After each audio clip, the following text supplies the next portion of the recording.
It's Friday, March 29th. I'm your host, Paul Joseph Watson. This is Infowars Nightly News. Tonight, propaganda pushes liberty lovers as terrorists. Veterans evicted by the very government they fought for. And the Cyprus haircut with Gerlad Celente. All this and more on the Infowars Nightly News. Top story tonight, Fox drama, constitutionalists work for terrorist serial murderers by Kurt Nimmo. Fox, the entertainment network founded by Rupert Murdoch and Barry Diller, is working with the federal government and the Southern Poverty Law Center in a concerted effort to demonize Americans identifying themselves as constitutionalists. And this is a new program that follows in the vein, of course, as we documented over the years, repeated, sustained attempts to demonize anybody who believes in the Constitution, libertarians, conservatives, across the political spectrum, you name it. Of course, 2011, we had the DHS-funded study, which came out and said that Americans who were, quote, reverential of liberty were likely terrorists. Then, of course, before that, we had the 2009 MIAC report, which demonized constitutionalists, Ron Paul supporters, gold owners, people who flew the Gadsden flag as terrorists, and it's been a sustained attack over the past several years. And here to talk more about that, how the entertainment industry is characterizing liberty lovers as extremists, is Jakari Jackson.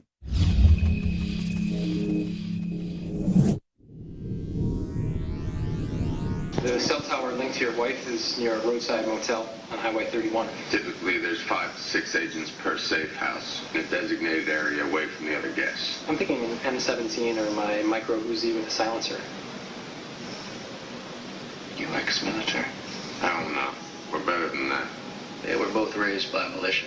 Well, constitutional extremists, to be accurate. The following, a Fox TV series starring Kevin Bacon, is the latest television program to demonize the militia. I'm Jakari Jackson with an Infowars News Bulletin. Even though the Constitution guarantees the rights of a well-regulated militia, that has not stopped the mass media from portraying the militia in a negative light.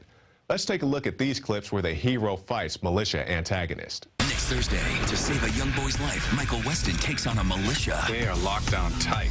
An unknown number of heavily armed militiamen have taken over the mine. Plan to use the salt mine as their base during the Second American Revolution, which is, they claim, imminent.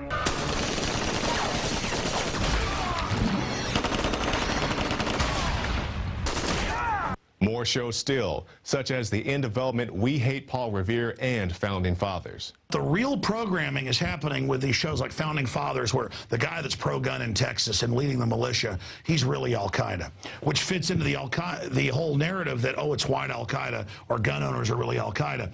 Infowars has also documented subliminal propaganda in television shows such as AMC's Breaking Bad. One example is AMC's Breaking Bad television series, as it depicts a meth villain as a Ron Paul supporter. And we'll end with a clip of Alex Jones warning of such propaganda in his film Road to Tyranny. I'm Jakari Jackson with an Infowars News Bulletin. Who was the first terrorist organization in the United States?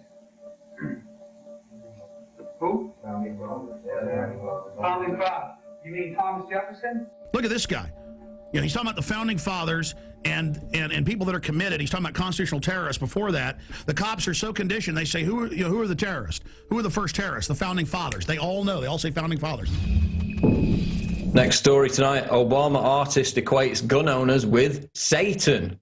Shepard Fairey, the graphic artist synonymous with the Obama Change and Hope images, has taken aim at the Second Amendment by releasing new works that equate gun owners with Satan. Fairey has released a new print titled God Saves and Satan Invests, which depicts an AR-15 rifle with the words, America, the land where God saves and Satan invests in assault weapons and high-capacity magazines. And we've got this image up on the screen now. You can see it in the article on Infowars.com. And on his blog, to go with this new poster, which he's selling, all the proceeds go to gun control advocacy groups. Fairey mentions the recent mass shootings and tries to basically blame them on, you guessed it, the traditional scapegoat, Christianity, stating that the print was, quote, inspired by the multiple school and mass shootings, that's inspired by mass shootings, strange word to use, that have occurred in recent months. Ferry says, quote, "I'm not a big fan of the absurd abundance of guns in the US. I'm also perplexed by the claim of much of the nation to have Christian values. If God tells us to love our neighbor and not to take another human life, where do the assault weapons and piles of ammo fit into these Christian values?" So no mention of the piles of ammo that the federal government, the Obama administration, is stockpiling with the Department of Homeland Security. But he's basically blaming the mass shootings not only on guns, not only on the Second Amendment, but also on the Christian faith, which is kind of odd because the search warrant of Adam Lanza's home has just come out yesterday. There was no Bible there. There was no evidence that Lanza's massacre was fueled by his Christian faith. He wasn't even a practicing Christian. Before him, James Holmes, the Batman shooter, there was no evidence his rampage was fueled by his Christian faith. And then, of course, before him, with the Gifford shooting, Jared Lee Loughner, no evidence to suggest his rampage was prompted or motivated by his Christian faith. And Loughner was actually a pagan. He had occult shrines surrounded by skulls at which he performed little rituals. So far from being a Christian, Loughner was basically a Satanist. He was the opposite. And there's no evidence that Christianity or faith had any motivation in recent mass shootings. So that's complete BS to start off with. So Ferry, and this is a guy, remember, whose posters helped create this contrived cult of messianic personality cult that got Obama elected back in 2008, is now backing the Obama administration's gun control agenda by labeling firearms tools of Satan. And this is what the poster says. So again, while the government arms itself to the teeth, Americans who own guns are being accused of being in league with Beelzebub. And perhaps the best response to this was a comment somebody wrote in response to this poster that's just been released. And again, all the proceeds going to pushing gun control politically. This is what the commenter said. "So does Satan investing in assault weapons and high-capacity magazines count for the Department of Homeland Security and their recent order for 1.6 billion rounds of rifle and handgun ammo, 2,700 MRAP vehicles and 7,000 assault rifles, and their order of no hesitation targets?" No, it doesn't apply to that. The government can stockpile weapons en masse. The American people do it. They're in league with the devil, according to Shepard Fairey, the creator of the infamous Hope and Change Obama posters. And this leads us on to our next article. Pat Robertson on DHS arms buildup. Who are they going to shoot? Us? Televangelist Pat Robertson has become the latest prominent conservative to question why the Department of Homeland Security is engaged in an apparent arms buildup, asking if the 1.6 billion bullets purchased by the federal agency will be used against the American people. And here's the clip. What are they for? The Army going into battle against the enemy? They're used by Homeland Security against us. Ronald Reagan said the most fearful statement in the English language is, "I'm from the government and I'm here to help you." Oh boy, I totally agree. Imagine what Homeland Security is doing. It's just awful. But we're going to talk about how much ammunition they're stockpiling. Who are they going to shoot? Us? And of course, this was instantly leapt upon by the leftist media, who instead of actually investigating the issue of DHS bullet buys, have taken pot shots at these right-wing demagogues like Pat Robertson and Sarah Palin, because it's easier to do that and dismiss the issue by labeling it a kook right-wing paranoid fantasy than actually investigating the reality of the matter. So the latest to do this was, in fact, the website that posted the Pat Robertson clip, Right Wing Watch, who used it to claim, quote, "The conspiracy about secretive ammo stockpiling is completely unfounded." And what was their source for making that claim? Again, just as with all the other liberal blogs, it was a single quote by a DHS official. because the leftist media somehow thinks that an entire issue can be debunked, not by any kind of real investigation, but by merely trusting the veracity of a glib statement made by a single government official. That's now their standard template for dismissing anything as a conspiracy theory. The government says it's nothing, move along, nothing to see here. They just accept that as gospel, no inquiry, no independent thought. That's it, case closed. But as we've documented at length, the DHS's explanation doesn't add up. They claim that the 1.6 billion bullets are being bought in bulk to save money and are for training purposes only. Yet most of the bullets purchased are hollow point rounds, which are twice as expensive as full metal jackets, therefore completely unsuitable for training purposes and wholly contradictory to the idea of, quote, saving money. Makes no sense whatsoever. They cost double the amount as regular firing range bullets. Makes no sense. And not a single one of these, pathetic debunking hit pieces have even dared to address that contradiction because they can't explain it. I mean, The Atlantic came out and put the whole story down to a hoax email. Didn't even mention the fact that the bullet purchases were taking place. So they'd much rather throw around these pejorative terms and ascribe them to people like Pat Robertson and Sarah Palin, when in fact now over a dozen members of Congress are demanding answers on the issue. There's no mention of that in any of these debunked as a conspiracy theory articles, because they would have to acknowledge that many sober, rational, important people are asking hard questions. So why is the DHS buying so many bullets? As we've documented on many times in the past, one, they're preparing for civil unrest. That's come out in their own documents. They bought riot gear in the past. They've been caught talking about mass influx of illegal immigrants causing domestic unrest. They're preparing for that. But two, they're also trying to restrict the ammo supply in America. There was a weapons manufacturer who supplies the federal government who called into the Michael Savage show earlier this week. We had the article on Infowars.com.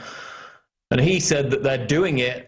They're buying up all these bullets, or at least committing the manufacturers to withhold the stock, so therefore the market is starved of supply. They're doing it to restrict ammunition supplies. That's why you now have police departments having to literally barter and beg with each other for ammo. And Americans are now literally waiting in crowds outside gun stores across the country for trucks to arrive to deliver the new ammo, because the shelves are bare. So this is an end run around the Second Amendment. And who knows, it might not just be a domestic issue. Who knows where else all that ammunition could be heading? Could it be heading to the Middle East? Could it be heading to the rebels in Syria? They armed murderous Mexican drug lords and blamed it on the Second Amendment under Operation Fast and Furious. So why would they stop there? Speaking of Syria, our next story, American terrorist in Syria was working for CIA, says father. The father of US Army veteran Eric Haroun, arrested on Tuesday night by the FBI for fighting alongside an al-Qaeda group in Syria, says his son was working for the CIA. Here's the clip. I know he was doing some work for the CIA over there, so I don't understand what this is all about, what is going on right now, but I know for a fact that he was passing information onto the CIA. So while the Obama administration is sending hundreds of millions of dollars, it's now over $500 million in aid to Syrian rebels, which are being led by Jabhat al-Nusra, the group that Haroun was a member of, which is an al-Qaeda group that the New York Times admits killed US troops in Iraq. Its other name is al-Qaeda in Iraq. The FBI is simultaneously arresting Americans who fight alongside that group as terrorists. So if they're in Syria, that's all fine. We'll give them money, we'll give them weapons. They can fight for our regime change. As soon as they get back in the United States, same with Matthew Van Dyke, they're labeled terrorists. And recall that immediately after this group, Jabhat al-Nusra, this al-Qaeda group, was declared a terrorist organization by the State Department back in December. Of course, this is the group that bombs schools, universities, carries out beheadings. Immediately after they were designated a terrorist organization, 29 of the other so-called moderate FSA groups came out and pledged their allegiance to al-Nusra. So the same groups being supported directly by the Obama administration, by the NATO powers, have pledged allegiance and are now being led on the battlefield by al-Qaeda. Your tax money going straight to terrorists to bomb schools, kill little kids, carry out beheadings, ransack Christian churches. It's all good fun. It's all good foreign policy. And of course, the CIA's involvement in aiding, training, and equipping rebel insurgents in Syria is no secret, because as the New York Times reported on Monday, the CIA is now working with Turkey and other Arab governments in the region to oversee a, quote, secret airlift of arms and equipment for the uprising against President Bashar al-Assad. So it's now admitted that the CIA are directly aiding in the shipment of weapons. And of course, the fact that Haroon was arrested by the FBI, despite apparently, according to his father, working for the CIA, most likely reflects on the inter-agency rivalry between the CIA and the FBI. Of course, we know before 9/11, there was a big investigation into the bin Laden family and other terrorists, which Greg Palast reported on. And if that had have been seen through, it may have prevented the 9/11 attack. But the CIA managed to stop it, of course. So while these terrorists are in Syria working with al-Qaeda groups who burn US flags, chop people's heads off, and attack schools, you know, it's all fine and dandy, and don't worry, your tax dollars will continue to pay for it. While they're over there, they're called freedom fighters, but as soon as they come home, they're arrested as terrorists, as Eric Haroon was on Tuesday night. Moving on, this is a report out of the Lou Rockwell blog. So what's it like to have a business in Cyprus right now? And here's the image, which you can see now. This is a screenshot from an online business bank account in Cyprus. You can see the total balance is 849,000 euros. Available balance, 128,000 euros. There you see, blocked balance, 720,000 euros. Blocked by the government. You're not allowed to use that money. And this is a medium-sized IT business in Cyprus. And most of their money has now been declared off limits as a result of this technocrat, quote, bailout, which is really a mass act of looting and plundering of people in Cyprus with deposits over 100,000 euros. And this is what the actual business owner who this account belongs to said. Over 700K of expropriated money will be used to repay the country's debt. Probably we will get back about 20% of this amount in 6 to 7 years. I'm not a Russian oligarch, but just a European medium-sized IT business. Thousands of other companies around Cyprus are in the same situation. The business is definitely ruined. All Cypriot workers will have to be fired. So they tried to steal 10% of everyone's savings in the initial bailout plan. That got shot down, you know, after mass protest, mass fallout. So then they said, we'll just, and this was the EU and the IMF basically imposing this on Cyprus. They said, we'll just target people with over 100,000 euros in the bank. You know, those rich people, those wealthy people with 100,000 euros in their bank account. And most people accepted that and went back to sleep, you know. Oh, it's just those Russian oligarchs, the billionaires, take their money, who cares? Well, no, it's not the Russian oligarchs, because they got all their money out of the banking system in Cyprus weeks before this even happened, as did all the other mega-rich investors. So it's literally been a looting of small and medium-sized businesses. It's got very little at all to do with Russian oligarchs. And in fact, there's a story out of the Telegraph today where a middle-class family sold their house, their villa in Cyprus, for 200,000 euros right before this crisis hit. And now that money, which they desperately need for medical bills, has disappeared. It's gone.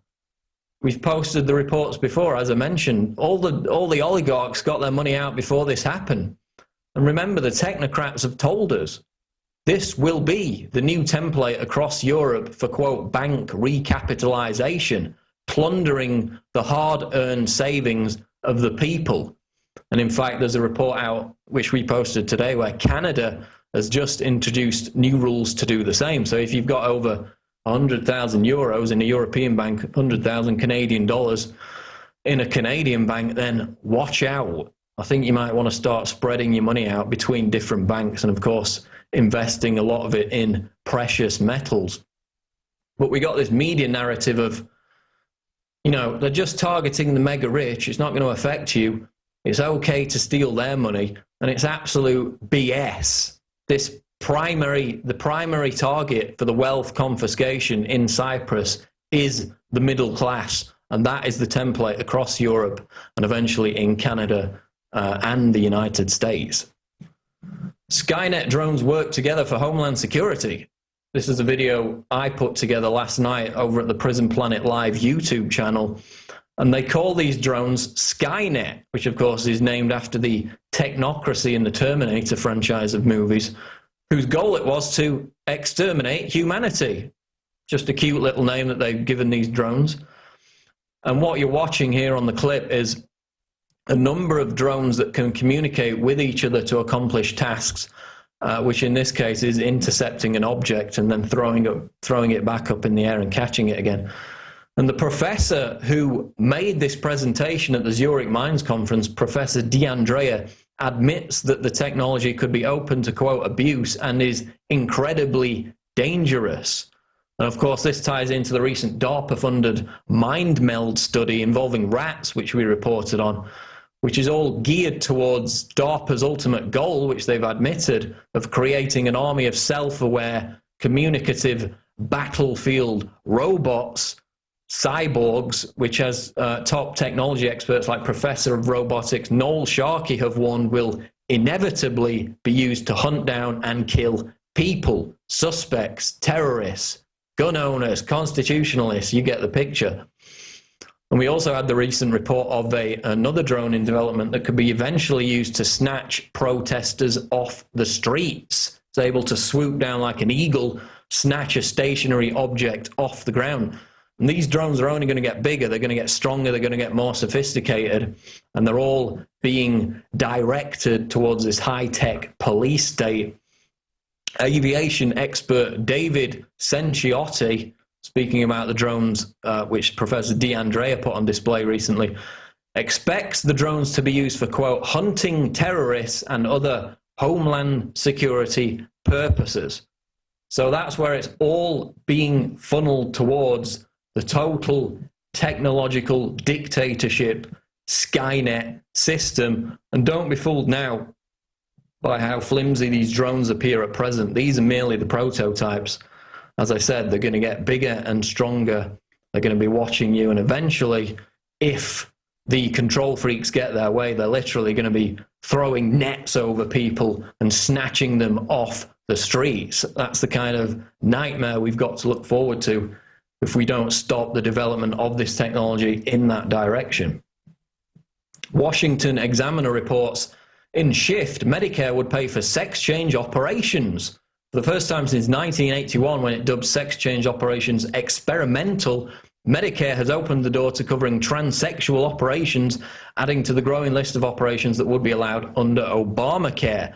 Acting on a new request, the Centers for Medicare and Medicaid Services said it is starting a new analysis that could lift the spending ban for sex change operations, with a goal of making a decision 2 days after Christmas on the eve of Obamacare kicking in on January 1st, 2014.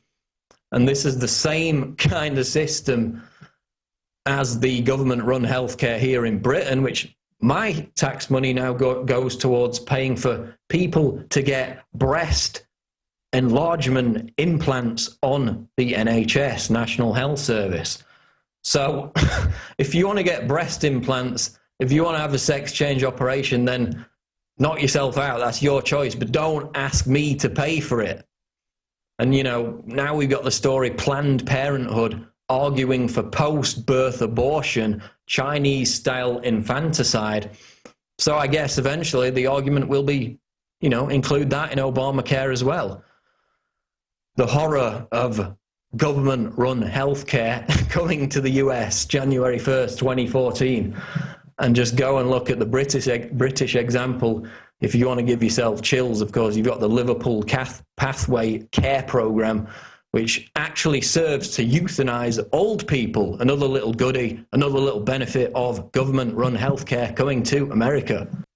We turn now to a disturbing story out of Los Angeles involving a veterans home that's been defunded, and basically these veterans have been kicked out on the street. We turn to our correspondent Millie Weaver with that report. Over 25,000 Los Angeles will be trekking across the veterans' homeland without even realizing that they're trespassing. To discuss this issue, I met with Robert Rosebrock, who is heading the Old Veterans Guard of the Veterans Revolution, and our mission is to save our veterans' land and to bring our homeless veterans home. This is their home. That war ended 38 years ago. Today, 47% of all homeless veterans are from the Vietnam War. How many veterans are there actually in the veterans' home right now, living in the veterans' Let me explain. Most of these buildings are empty. They were built 70 years ago. They have a few. I think you ran into some of them over there. They're in rehabilitation, and those are domiciliaries, but the buildings are empty. They're rat infested. I wanted to find out what the LA Marathon volunteers and VA employees had to say about this issue. Okay, and I work for the VA, so I can't. You can't do interviews either? Well, it's been one of the best things that's happened to me since I left the military back in 1981. I am a Vietnam era vet. So you've had fun? Hi. I'm Sergeant Barth, VA Police. How are you doing today? Good. Who do you work with? I'm just a citizen. You're just a citizen? Yeah. Oh, you're just out here just filming just for... Just for the LA Marathon and the veterans. Oh, okay. So you don't work for any news agency or any press or anything like that? I'm not wearing a press pass. Oh, okay. Miss, can you just stop recording? Thank you. You're recording still? Yeah. People are recording all over the place. Yes, but you continue to interview veterans and people that are on campus, and it's just not authorized. But they gave permission. It's authorized. So is free speech not authorized? That's what I want to know.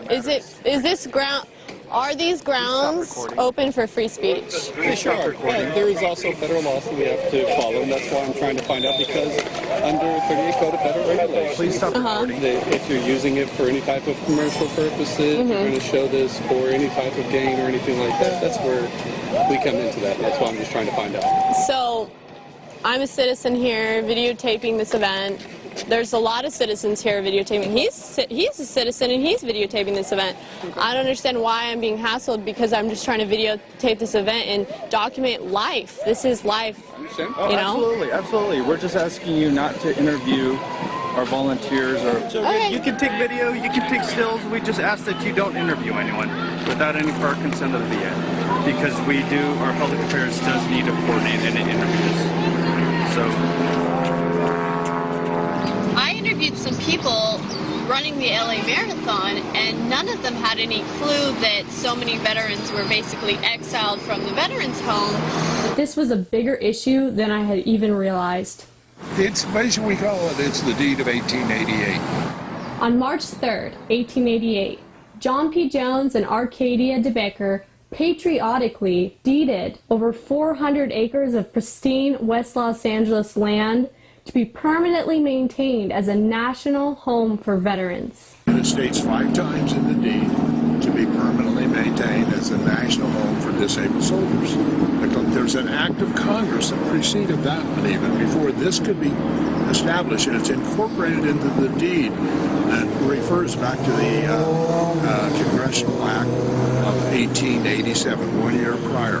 Last year, around this time, you were arrested. That was in 2009, actually. That was in 2009. We had the American flag up here, and they came out and took it down. We had it up here for 66 Sundays, and we hung it in distress, which is totally legal. When a ship is in distress, you hang it on the vessel. We did it here. They came out. I was arrested 6 times. And all 6 of those citations were false, trumped up, dismissed in federal court. This is the home that the head of the VA is allowed to stay at. It's a giant mansion. She's not a veteran. Donna Bider has a court order to recuse herself from her position, yet she treasonously remains, and nobody has enforced it. I have reached out to Secretary Shinseki, Congressman Waxman, who this is in his district, to Senator Feinstein, the U.S. Senator, totally ignored. One, I'm not a 6th grader.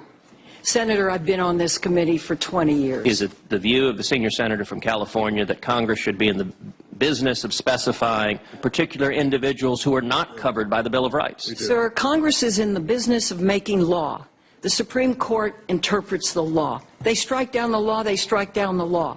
And if this is brought up before the court, if it should pass, I'm sure that argument will be made. That's exactly the point. The senator knows, having attended law school and professes to have some experience in the Constitution, none of these rights are absolute. Well, it underscores the mental illness of this woman, quite frankly. She should be impeached, thrown out. This is, again, part and parcel. She supports the very wealthy homeowner groups that support her that wants this for a public park, both her and Henry Waxman. Dianne Feinstein is trying to take the vets' guns from one hand while taking their money from the other. Well, first of all, she has aided and abetted with the homeowner group to get this land where we're looking right here, which is $1 billion piece of property. If you could build a building like this over here, it's worth $1 billion. There's 16 acres. Local comparables on land like this is 50 to 60 million an acre. There's 16 acres. She arranged, her and Waxman, that this group could get this land right here where veterans from the Civil War once walked and turn it into a public park, rent-free.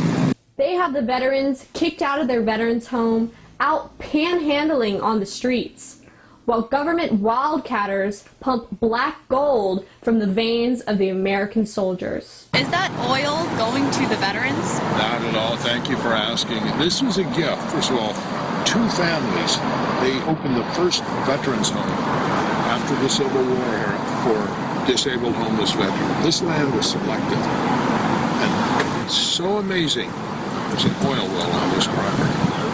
And that to make sure that this would always be funded at least, there's an oil well. The royalties don't go to the VA, they go to the Department of Interior. So who's getting all the oil money? Well, the last we know of it is Brightburn Energy, who holds the lease on it, and then the Department of Interior gets the royalties, not the VA. The list goes on of people who have leases in here, privileged leases to supposedly offset the expense of running the VA. How would you feel if you were temporarily kicked out of your home so that the government could remodel it? Meanwhile, they're having a marathon in your backyard, and you're kicked out on the streets homeless.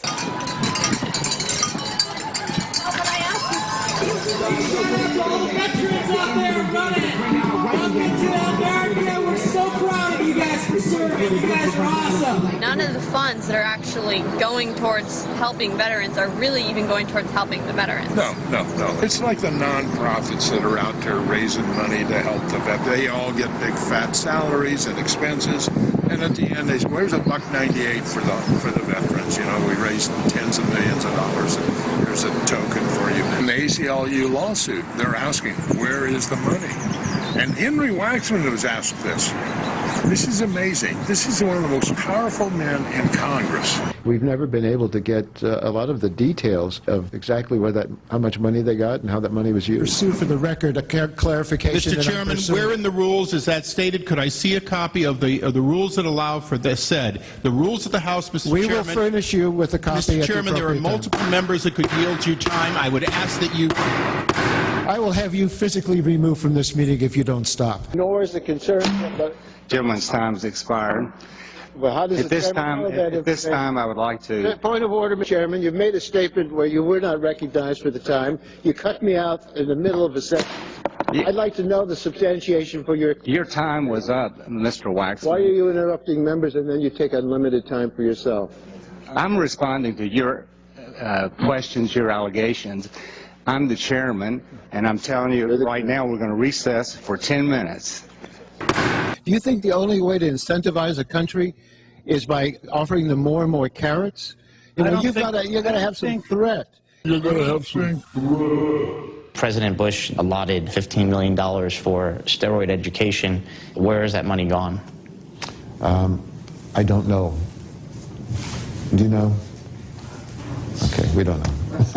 So. He was seated in Congress about 4 months before the fall of Saigon, the end of the Vietnam War. Henry was protesting that war, not fighting it, but protesting it. They recently appropriated $20 million to rehab one of those rat-infested buildings of about 55 rooms that will house 65 veterans a year and a half from now. We have 20,000 out here. This is their little tokenism, and if you just do the simple math, it's close to $400,000 a room.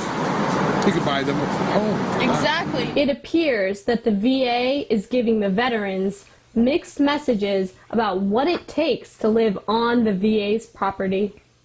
So it's a catch-22 situation that they got with the veterans. This is, without a doubt, the biggest land fraud scam in American history, and it'll prove to be some of the most atrocious crimes against humanity, and that being our disabled homeless veterans who are forced to live in back alley squalor.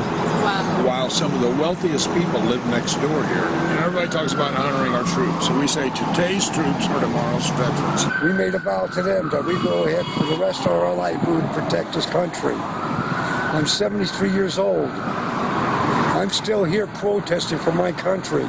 So what do you think? Do you think all veterans are mentally ill, like Dianne Feinstein states?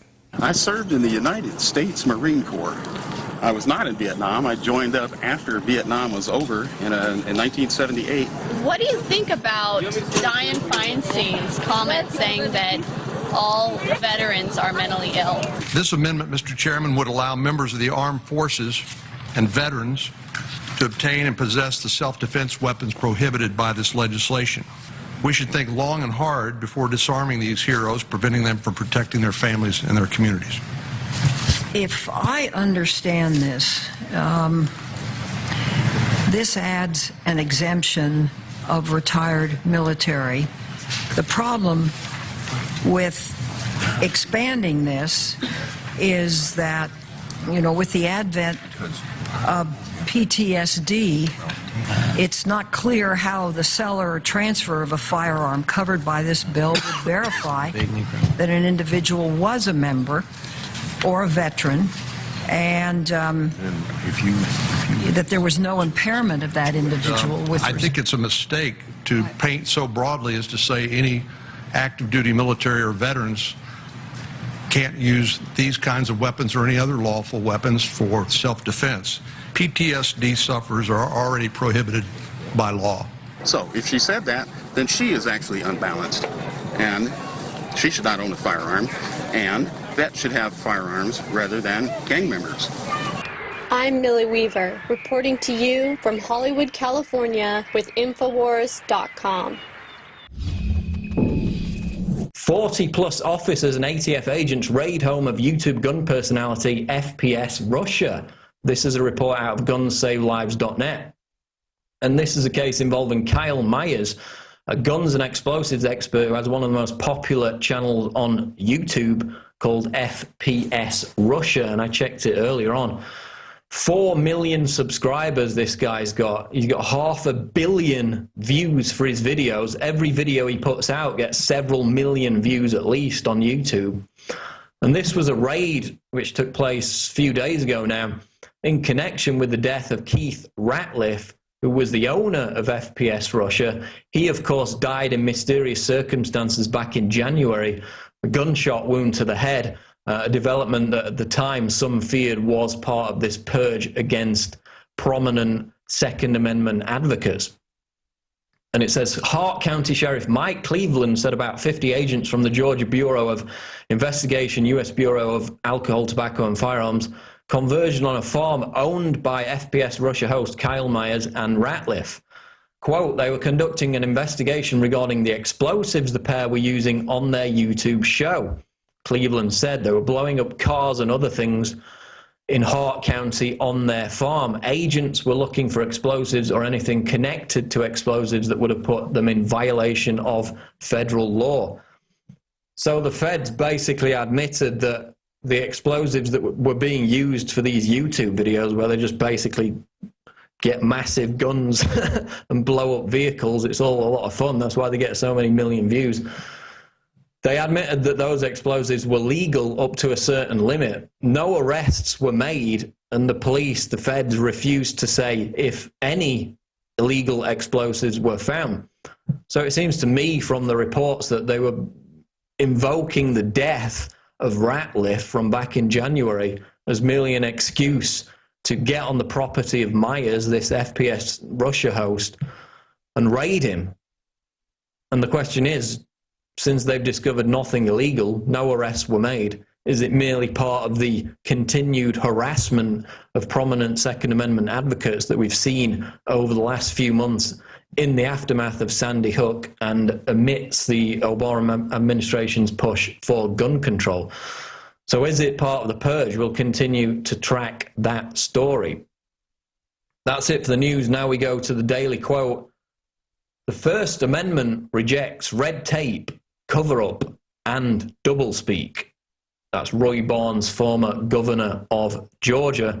And of course, a lot of people in America would like to water down that concept through political correctness and all manner of other devices, but that's why we're here every night standing up against that kind of control freak mentality. Stick around, because after the break, Rob Dew interviews Gerlad Celente on the latest economic crisis news. This is Infowars Nightly News. Stay tuned. I'm Darren McBreen, and these are some of the new items that are available now at InfoWarsShop.com. Alert the public to Obama's blatant abuse of power with the new Obama t-shirt. Obama's Joker face on the front and "Come and Take It" on the back. It's time to publicly call him out for what he is, a tyrant. Defend the Second Amendment with our top seller "Come and Take It" t-shirts. And look at that, women's cut tank tops and t-shirts now available. Nice hat. Plus the "Don't Tread on Me" flag. And now you can become a micro distributor of the Infowars magazine. Plus, get your own copy delivered right to your door each and every month. And if you're tired, like I am, of you and your family being exposed to polluted drinking water, get the Pro One high-performance water filter. It gets rid of all pathogenic bacteria, cyst, fluoride, heavy metals, and numerous other contaminants. So join the revolution at InfoWarsShop.com. Jakari Jackson here, and I want to talk to you for a second about water. You know about ProPure, our flagship water purification system, but check out some of our portable water filter products at InfoWarsStore.com. The clearly filtered water pitcher. Also, for those of you on the go, we have the Athlete Edition filtered water bottle and the RAD Eliminator Pro filtered sports bottle that removes radiation. And keep in mind, we have replacement filters for all of these products. The ever-popular grab-and-go bag favorite, the Life Straw, the Crystal Quest shower filter system, and the Aquapod kit, great for mass storage of water. And while you're at the InfoWars shop, pick up a copy of our latest book, 31 Days to Survival. You can find all this and more at the InfoWarsStore.com. And don't forget, it's your support that funds our operation. Sign up for our free newsletter at Infowars.com/newsletter.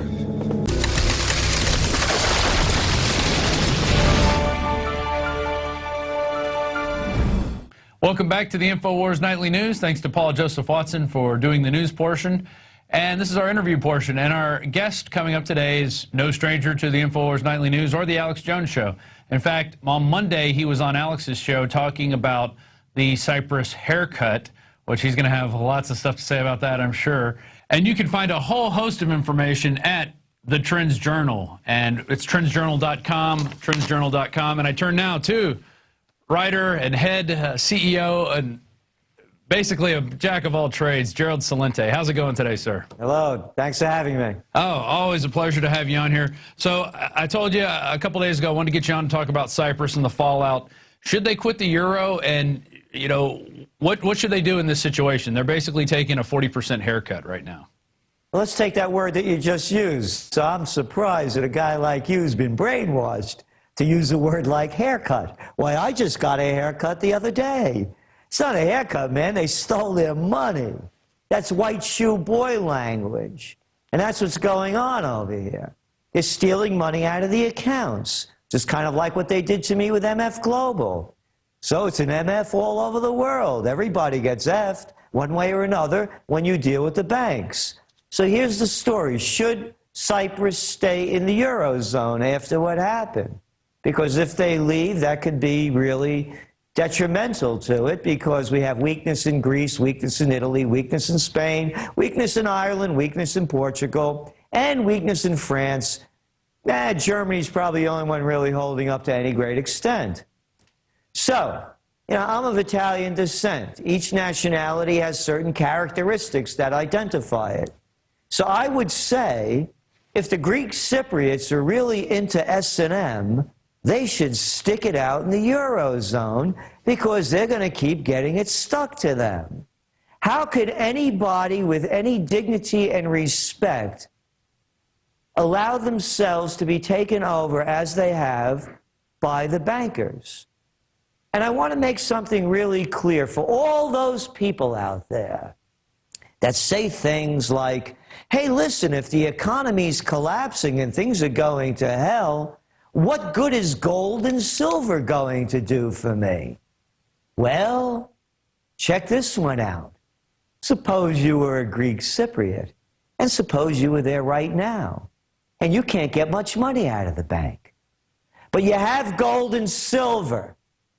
You think you could buy what you want and what you need and really get a great deal with it? Because who, at this point, living in Cyprus, wouldn't rather have gold and silver than those worthless euros, or better than that, the euros that they stole from you, or the euros that you can't get out of the bank? If there's ever a time for people to see the value of gold and silver before their eyes, it could not be clearer than now. And if you can't see it and you don't understand it, let's start talking about gay marriage and gun control. Maybe you'd like to hear more about that. There you go, the football issues. And I use the term haircut because they are using it, and it is brainwashing. It totally, they sit there and make it seem like it's no big deal. It's just going to be, it's just a little trim off the top, a little bit off the sides. Oh, but it's actually 40% of their savings accounts and their checking accounts. And now they're not letting the Cypriots get out more than 300 euros a day.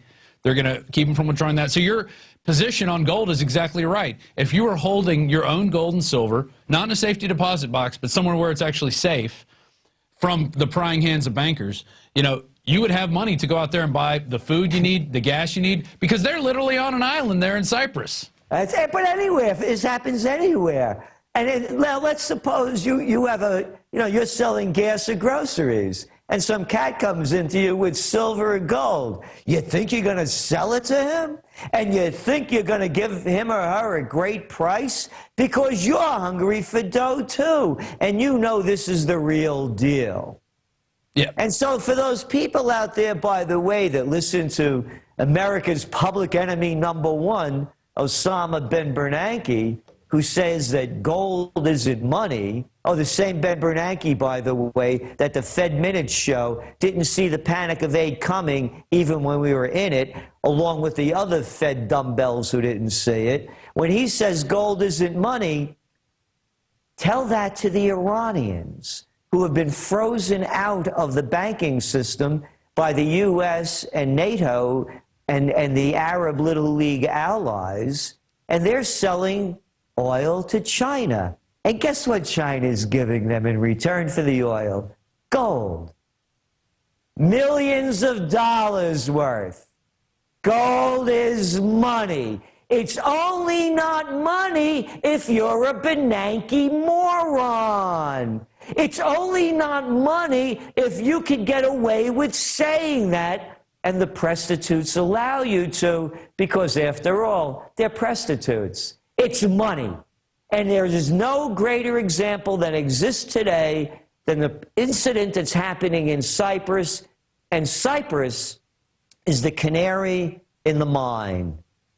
That's right. What's going on with the Cyprus banks, the money is supposed to be guaranteed by the ECB and the European Monetary Union. It's not. Oh, yes, it is under 100,000 euros, but they also wanted to give a little trimming to those folks as well, to the tune of 6.5%. And that 40% that you mentioned, actually, with one of the biggest of the banks also closing down in Cyprus, those people with over 100,000, they may lose everything. Oh, everything. Yeah. Just like you lost from MF Global. They just took everything. It just disappeared in thin air, never to be seen again. Yes, and if I may, I know this might not be politically correct, and it may upset some people, but this is Easter time. So just think about this. I know where you're going. The only time that the Prince of Peace becomes violent is when he chases the money changers out of the temple. Yeah. It's as old as history. I was actually telling my son that story, Gerald. I was telling my son that story about Jesus Christ taking a whip and beating the bankers. I said that's the only time he ever raised a hand against anyone, unless it was to heal them, was to chase the bankers out. So continue, keep going. Now here's 1,800 years later. James Madison, President of the United States and a founding father of the nation. Quote, history records that the money changers,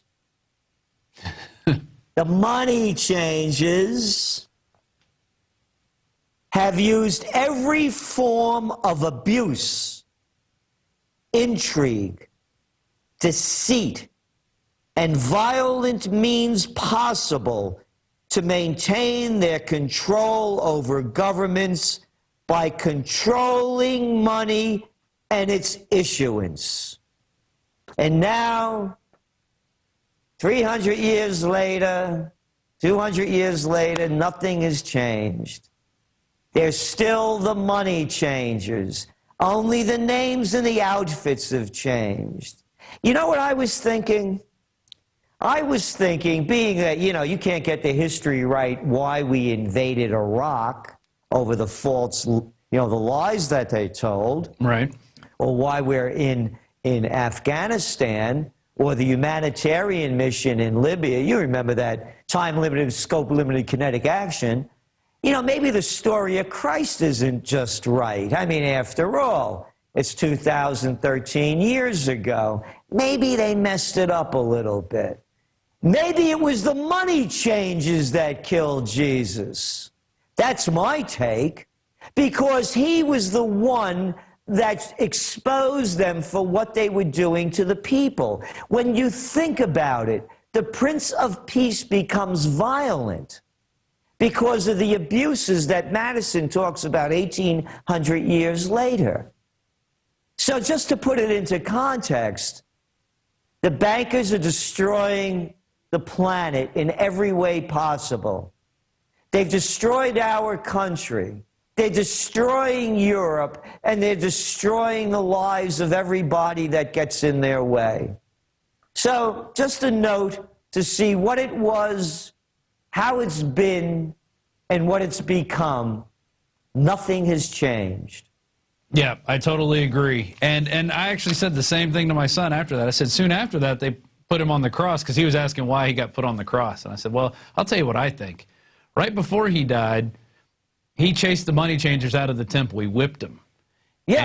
And these guys have money, so they got together and essentially lynched him.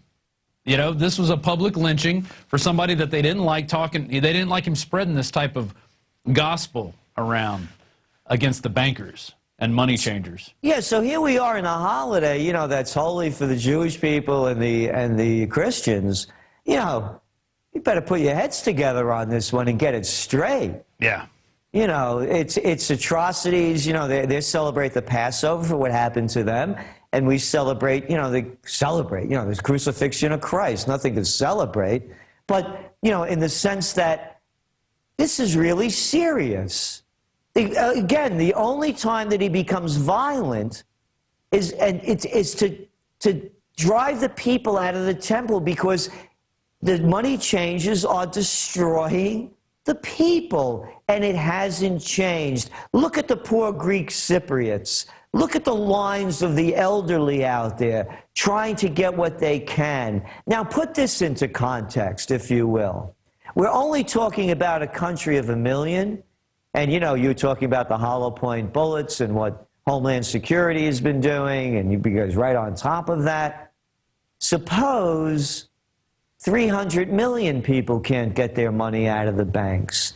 Suppose there's a bank holiday and you can't get your dough out. Do you want to see chaos like we've never seen before? It's going to be coming to a city and a town near you if the trends are allowed to continue the way they're going. And this is something that I don't think a lot of people are interested in talking about. The mainstream media doesn't want to talk about this. They're trying to make it seem like Cyprus is its little island and it's self-contained and this won't spread. This isn't going to come to us. We're riding high on the stock market, Gerald. Why are you preaching such doom and gloom? Yep, that's right. Oh, yeah, we're riding high in the stock market. Right, the S&P still can't break its level of where it was in 2007, and they're all rejoicing about the rally in the stock market, which, accounting for inflation, the market should be 1,000 points higher than it is now. And again, just a little gold story. What was gold when the stock market hit its height in around 2007? It was like $200 and something dollars? 700 and something, yeah. Okay. What's it worth now? Well, about 1,600, yeah. Hey, isn't that a little better than the market's doing? Oh, and you remember that wonderful NASDAQ. Yeah, the dot-com boom back there in 2000. What was it at, about 5,000 when it crashed? And what is it now 13 years later? Oh, gee, it's only in the 3,000s. Yeah. Oh, it's doing dandy. Yeah, what they do is they move the bar backwards, and then when you get almost to where you were 10 years later, they go, look how great we're doing. And then they move the bar back, and then they're going to do the same thing again. People don't realize there's another bubble. We got another bubble coming. Let's go back to Cyprus, and then you've got this small economy. How is this going to affect us in the United States? Is this a litmus test for, hey, the technocrats can just go in and take 40% here? Are they going to start doing it to the other countries? What do you think is going to happen? I think what you just said. They just prove that they're going to take it from anyone. Because with the way the banking system is, we have FDIC, don't forget. What do they have, like $16 trillion worth of deposits in there? A number like that, in the tens of trillions, maybe about 10 trillion. And how much money do they have in to back it? Try 33 billion. That's right, call up the FDIC, they'll tell you. And then you know what they'll tell you? Yeah, but we could draw another 100 billion from it, from the feds. They got no money to back it. Here's what I believe they're going to do. They did it before, and they could do it again.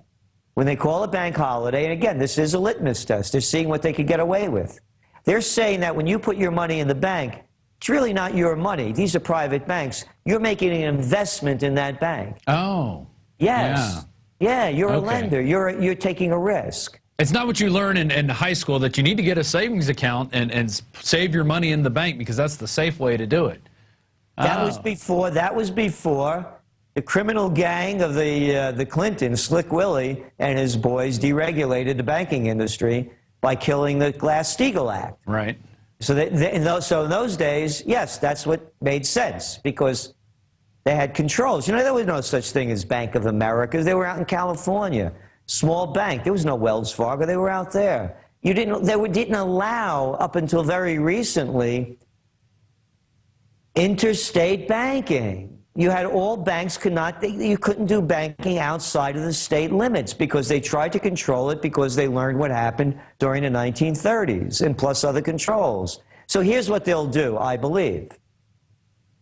You go back to the National Emergency Banking Act of 1933, when FDR made people bring in their gold and sell it to the feds. That's right, and if you didn't do it, it was against the law. You get 10 years in jail, and if they found you with gold, you'll penalize 3 times the amount of what they found.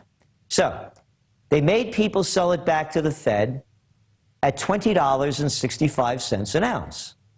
After they got it all in, or thought they did, they repegged the price of gold, because back then the dollar was pegged to gold. That's what the runs on the banks were, because you could take that dollar and turn it in for gold. People were turning it in for gold, and they didn't have the gold. So they called a bank holiday. After they got all the gold in, they repegged the price of gold from $20.65 an ounce to $35 an ounce. You just took a 70%, I know you'll like this word, haircut. Ah. Yeah. Yeah. Yeah. So they devalued the dollar. And that's what I believe they're going to do again. It's going to be a devaluation. And that's how they're going to try to get us out of this whole debt crisis, because as every intelligent human being knows, there's absolutely no way the United States is going to pay off that $16.5 trillion in debt that we have, plus the, what is it, the hundreds of trillions of unfunded things that we have to pay for in pensions and benefits, et cetera. So there's no way they're going to be able to get us out of this. And again, if there is a bank holiday, there's no way the FDIC can back and control the loss of your money when they only have $33 billion in the bank to cover $10 trillion worth of deposits. Yeah, that doesn't add up even if you're into fuzzy math. Yeah, right. So how can we fix this? I mean, we're at the anniversary of a crucifixion. Are we going to crucify bankers? We're going to let them go, obviously, because they're perfect and they know everything. But what can we do to fix this? I mean, what can the average guy out there do? Well, again, only speaking for myself. Yeah, as you well know, I've been buying gold for since 1978, and silver as well. Not as much, but and so only speaking for myself. I don't give financial advice. Number two is that we have to put back in place the laws that prevented this from happening before. Glass-Steagall has to be totally reinstated. Totally. It's the only way. And along with that, all of the trade agreements that were broken, that were put in place so we would have jobs here that paid living wages. I mean, what kind of country are we when we can't make our own shirts and shoes, when we don't make our computers? It was more than just offshoring our jobs to foreign countries. They offshored our brains. Do you think the Chinese would be able to pull off what they have if the political criminals, the mafia, didn't sell everything that we had to them? Exactly. They sold our labor, they sold our minds, they sold our hearts and intelligence for fractions of pennies on the dollar. And to add to that, Paul Craig Roberts recently wrote an article about how the innovation goes with production. So our futures are gone too. How they say, oh, well, we're going to innovate here and then put it into China and have them produce the goods. No, the innovation's going to China. So that's the future that they said we're going to have. And then everything else is getting replaced by robots. They said we're going to have robot journalists. We're going to have robot service people now. Everything's going to be robots. So what are we going to be doing? We're going to be left around being useless. Well, again, you become a service sector society. Think of the word service. Service, servitude, servant, serf, capisce? And boy, do I respect Dr. Paul Craig Roberts. As you know, he's one of the contributors to the Trends Journal. Right. So a lot of what I also say, I pick up from him as well. He talks about, are they rigging gold prices? And one thing he brought up that I didn't think about, I know that they rigged the LIBOR rates. I mean, what was that, $700 trillion worth of rigging? Right. And then he made the point, and they're rigging the bond market right in front of our eyes. Nobody's talking about that. The Fed is rigging the bond market. They're buying $85 billion worth of bonds and securities each month. They're rigging the markets. And that money's coming out of thin air. That money comes out of thin air, too. Yeah. It's a total scam. And yet we keep believing that these people can somehow get us out of the crisis that they got us into in the first place. Yes, and that's the tragedy. And for anybody that thinks that these people that got us into the problems are going to get us out, and they come from a higher order, the story my favorite story of the year was when they found King Richard III's bones under a parking lot. Get over the ego trip, man. Exactly. You're just dust and bones. Dust in the wind. Yeah. And so stop looking up to these clowns and start rising up and finding the greatness within yourself, everyone, so that we could change this future, because it can be changed. If we keep following the sociopaths and psychopaths, well, you know that path. It's the path of ruin. Hey, let's start another war. Korea looks really great. Lost the first Korean War. Why not lose the second one? But this time, let's turn a lot of people into glass in the meantime. Yeah, I'm actually scared. On the Drudge Report this morning, he's targeting Austin, Texas. Oh, yeah. You know, I mean, no, Alex is there, you know. Well, I think he's probably heard a few things Alex said about him, Kim Jong-un, and he's taken personal offense, and all weapons, open fire, you know. I mean, yeah, I mean, this is nonsense. I mean, really. I mean, what is North Korea? They have a couple of bombs. They'll turn to nothing. They got some bicycles. They got some bicycles. Yeah. They still have rickshaws, I'm sure. Yeah. And so, you know, I mean, and in the United States, I love it. They send, you know, B-2 squadrons, you know, bat-like planes over the peninsula and into the area around. Oh, yeah, oh, they're going to bomb North Korea with nuclear weapons. That's great. And you know what's so great about these new nuclear weapons? All of the fallout stays exactly where you bombed them. So it won't go into Japan, it won't go into China, it won't go into South Korea, it won't go into the water. But hey, who cares about the water in the air anyway? We have Fukushima. Exactly. So Fukushima one way, you Fukushima another way. Yeah, I mean, you said it, Gerald. This is it. It is just utter insanity, and it keeps growing on these levels. That, you know, it used to be it took 10 years to get where we've gone in 3 months. Now it's just it's hyper accelerating. The insanity, and I think they're doing it. It's like they have to keep throwing gasoline on the fire, but then all of a sudden they run out of fuel. So what else is there? Well, we start throwing humans into the fire. I mean, that's where it's going. It's sociopaths and psychopaths. For anybody with a half a brain, and the other half of the brain hasn't been killed by, you know, prescription psychotropic drugs, it's a mafia. That's all it is. Yeah. It's the money changers and military-industrial complex mafia. Again, from Jesus Christ to James Madison about the money changers, and Dwight D. Eisenhower warned us of the military-industrial complex. 5-star general, supreme commander of the Allied forces, 2-term Republican president, no wars under his rule. He stopped the Korean War, and he tells people the military-industrial complex is robbing the genius of the scientists, the sweat of the laborers, and the future of the children. So if you don't believe him, you know, knock yourself out. You don't want to believe Christ or Madison, that's okay. But the money changers and the mafia, the money changers and the military-industrial complex are the mafia. All the politicians are the wise guys, the front men.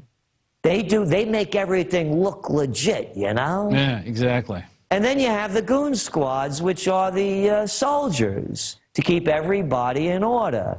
Yeah, they're there to serve and protect the wise guys and the dons, the capo di capos. That's all it is. It's the mafia. This isn't a democracy. It's just on a larger scale than just, you know, in one city or in one, you know, area of states. This is an entire country, and it's growing throughout the world. All these things are interconnected. Gerald, anything else you want to cover while we got a couple more minutes left with you? I think that's about it, but also that, again, that the message of Cyprus is one that tells a lot of tales. And the tale is, you know, heads I win, tails you lose if you have paper and I have gold or silver. And it should be the message for everyone. This is why you buy gold and silver. You don't buy it to speculate. You have it there because of its intrinsic value that has existed since the time of not the written word, but the drawn word on caves. So the story, again, of Cyprus has to be the most important, along with the other part of the story. If you don't have your money, you don't own it. As you mentioned, I lost my money with MF Global. It was in a segregated account.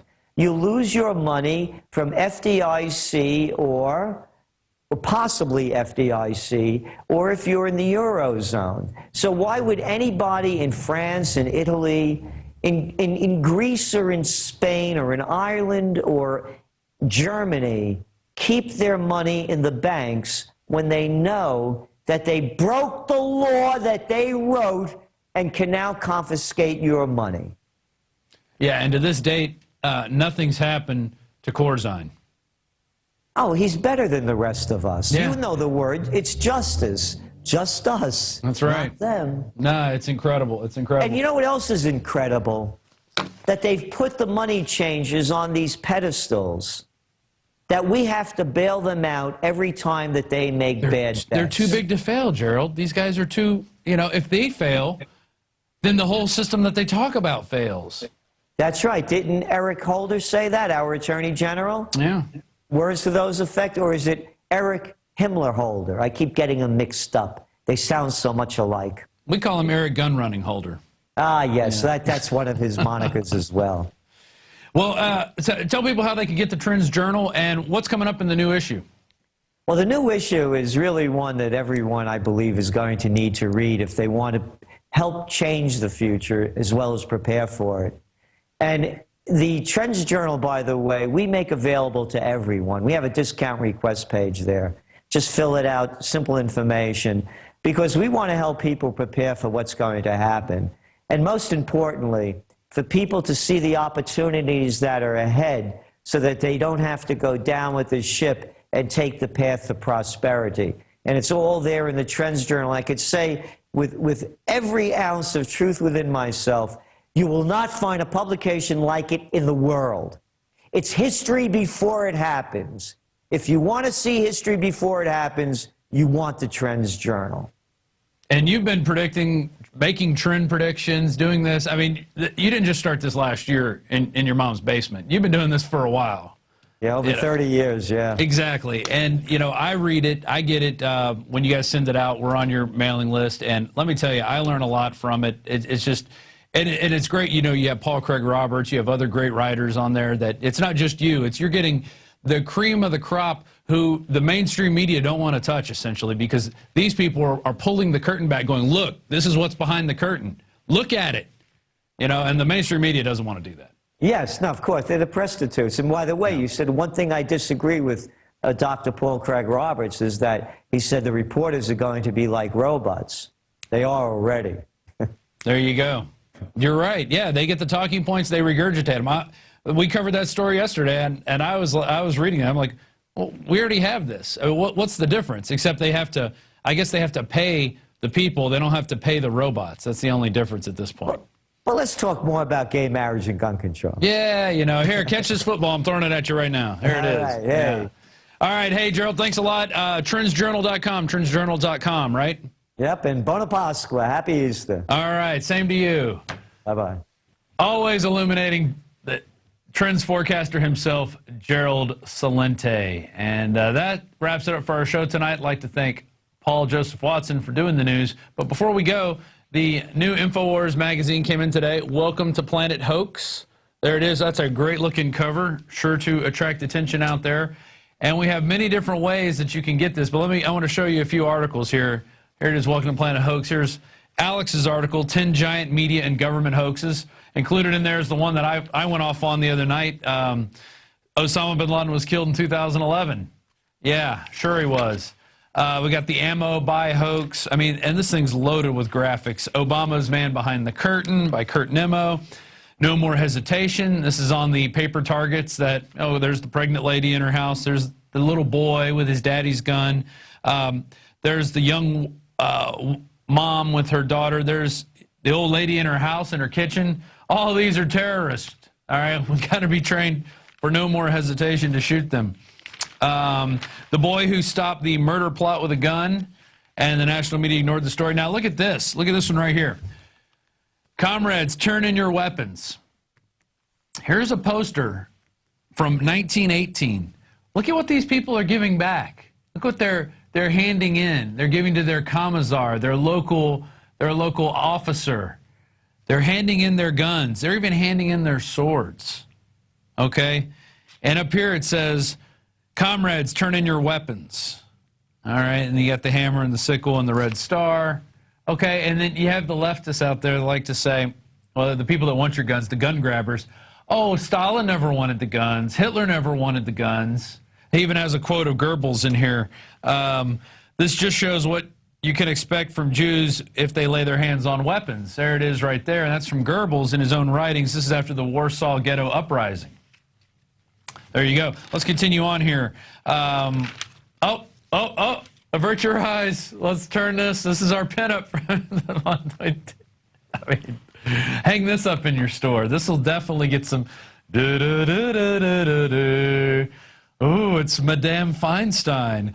Hi, are you going to take my guns today? Yes, I am. Give me all your guns, Mr. and Mrs. America. I mean, talk about despicable and disgusting.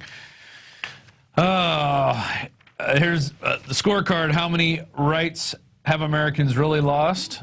There it is. That's from Washington's blog. I mean, great stuff. And then, you know, as Gerald was talking about, throughout the interview today, gold and silver. We have a great special from Midas Resources, 2 silver dollars at cost for $72, plus you get the American Dream film, plus the Obama Deception, plus the book, Dishonest Money. So even if you have these, you can pass them out and educate some people. Because, you know, American Dream's a little over 30 minutes long, a lot of great information, and it kind of gives you, it's a great primer to, like, slap you over the head and say, hey, look, here's the Federal Reserve.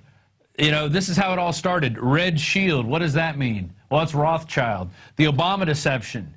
This breaks through the left-right paradigm because Alex did so many documentaries against the Bush administration, and then Obama came in, and in March of 2009, we released this, okay? And it has everything in there, and everything that Obama's basically done. We were even talking about him going into Africa back then, and now it's all coming true. We're in Africa. We're full tilt boogie. The book Dishonest Money, you can get that all by going to MidasResources.com. There's the phone number, 800-686-2237. Get your gold and silver. And if anybody from Cyprus out there did use gold and silver in a transaction during this crazy time, you know, that you guys are going through, send me an email. I'd like to get you on the show to talk about it. RobD@Infowars.com, RobD@Infowars.com.